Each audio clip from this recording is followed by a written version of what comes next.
Сооротуучу Кудай. 9-июль.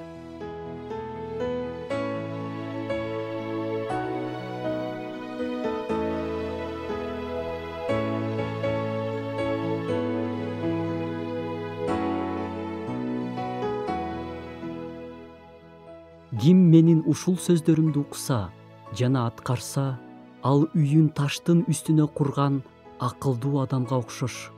Ишенимдин акыбалын сыноолор көрсөтөт. Жамгыр катуу жаап келгенде, таштын үстүнө курулган үй туруштук берди. Үй гана эмес, үйдүн ээси өзү да коопсуз болду.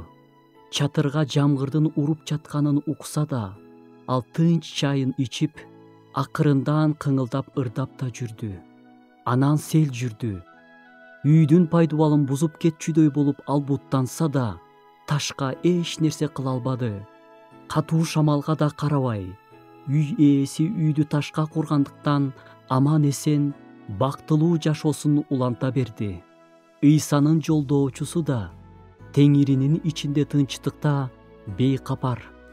Кайгы жана кыйынчылыктар аны айланып өтпөйт.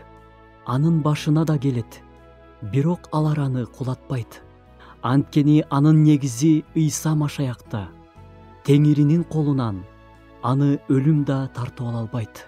Бирок үйүн кумга курган адамчы күнүмдүк турмуштун сыноолоруна араң туруштук берет. А жашоонун чоң сыноолору келгенде кантет? Урматтуу досум, сенин негизиң эмнеде? Кеч болуп кала электе, өлүм алдына келип калганда гана эмес, азыр текшер. Кудайга мындай деп сыйынсаң болот. Теңир, менин негизимди текшер. Туура эмес жолдо болсом, туура жолуңа сал. Менин жашоомдун негизи сен бол. Чыныгы куткаруучуну изде жана аны тапмайынча тынч алба.